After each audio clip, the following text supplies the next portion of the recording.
देखिए, नासा का Parker solar probe, वो यान जिसने सच में सूरज को छू लिया। जी हाँ, जिस सूरज को देखना भी मुश्किल है, जिसकी गर्मी से धरती तक झुलस जाती है।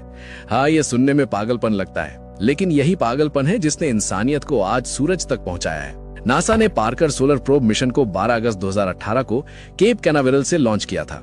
इसका लक्ष्य साफ था, सूरज के सबसे पास जाकर उसकी रहस्यों को समझना। अब सवाल ये है, सूरज के कौन से रहस्य?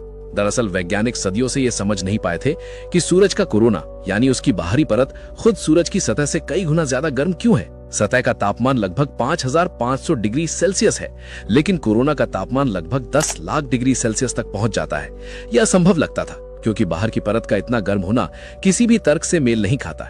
इसीलिए नासा ने कहा, अगर हमें सच जानना है तो हमें सूरज के भीतर झांकना होगा। अब ये काम आसान नहीं था, क्योंकि सूरज के पास पहुंचना मतलब ऐसी जगह जाना जहां रेडिएशन, गर्मी और ग्रेविटी सब दुश्मन है। इसीलिए नासा ने पार्कर को बनाया गया अब तक के सबसे हाईटेक सिस्टम से। इस यान में लगी है हीट शील्ड यानी थर्मल प्रोटेक्शन सिस्टम। ये 11.5 सेंटीमीटर मोटी कार्बन कंपोजिट शील्ड है जो 1377 डिग्री सेल्सियस तक की गर्मी झेल सकती है। ये सूरज की तरफ वाली सतह को ब्लॉक करती है और यान के अंदर का तापमान सिर्फ 30 डिग्री सेल्सियस पर रखती है। फिर इसमें ऑटोनॉमस नेविगेशन सिस्टम है, मतलब पार्कर खुद तय करता है कि किस दिशा में झुकना है, ताकि उसका हीट शील्ड हमेशा सूरज की तरफ रहे। वो खुद अपनी पोजीशन एडजस्ट करता है, क्योंकि वहां कम्युनिकेशन में लगभग 8 मिनट का डिले आता है। और इसमें solar arrays with cooling system भी है। ये यान अपने सोलर पैनल से एनर्जी लेता है, पर सूरज के पास पैनल पिघल सकते थे, इसीलिए इनके पीछे सर्कुलेटिंग वाटर कूलिंग सिस्टम लगाया गया है। इसमें 4 मुख्य उपकरण है। पहला है फील्ड्स, जो सूरज के इलेक्ट्रिक और मैग्नेटिक फील्ड्स मापने के लिए है। फिर है विस्पर, वो कैमरा जो सूरज के आसपास के पार्टिकल्स की इमेज लेता है।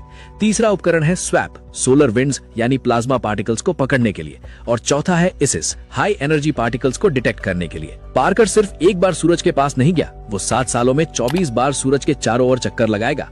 हर बार वो वीनस की ग्रेविटी का इस्तेमाल करके अपनी कक्षा को और छोटा करता है, ताकि धीरे धीरे सूरज के और पास पहुंच सके। अभी तक वो सूरज के इतने करीब पहुंच चुका है जितना कोई यान इतिहास में कभी नहीं पहुंचा, लगभग 6.16 मिलियन किलोमीटर की दूरी पर। और सबसे हैरान कर देने वाली बात, इसकी स्पीड।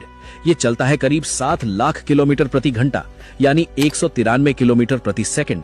ये अब तक का सबसे तेज मानव निर्मित ऑब्जेक्ट है। और पार्कर ने सूरज से खोजा भी बहुत कुछ है। जैसे पहली खोज है, पार्कर ने पाया कि सूरज के मैग्नेटिक फील्ड्स एकदम जटिल और उलझे हुए हैं। कभी कभी अचानक फ्लिप करते हैं, यानी दिशा बदल लेते हैं। इन्हें वैज्ञानिक कहते हैं मैग्नेटिक स्विचबैक्स। यही चीजें सोलर विंड्स को तेज कर देती हैं। दूसरी खोज है, इसने पहली बार सोलर विंड के अंदर प्रवेश किया, यानी वो वहां पहुंचा जहां सोलर हवा बनती है। इसने दिखाया कि ये हवाएं असल में छोटे छोटे मैग्नेटिक ब्लास्ट से बनती हैं, जिन्हें हम धरती से स्टॉर्म के रूप में महसूस करते हैं। तीसरी खोज है, पार्कर ने यह भी पाया कि सूरज के पास माइक्रोस्कोपिक डस्ट पार्टिकल्स हर समय जलते और दोबारा बनते रहते हैं। यानी सूरज के आसपास एक तरह का डस्ट सर्कल है जो लगातार नष्ट और पुनर्निर्मित होता रहता है। अब सवाल ये कि हमें इससे क्या मिला? तो जवाब है, हमारा भविष्य सुरक्षित करना।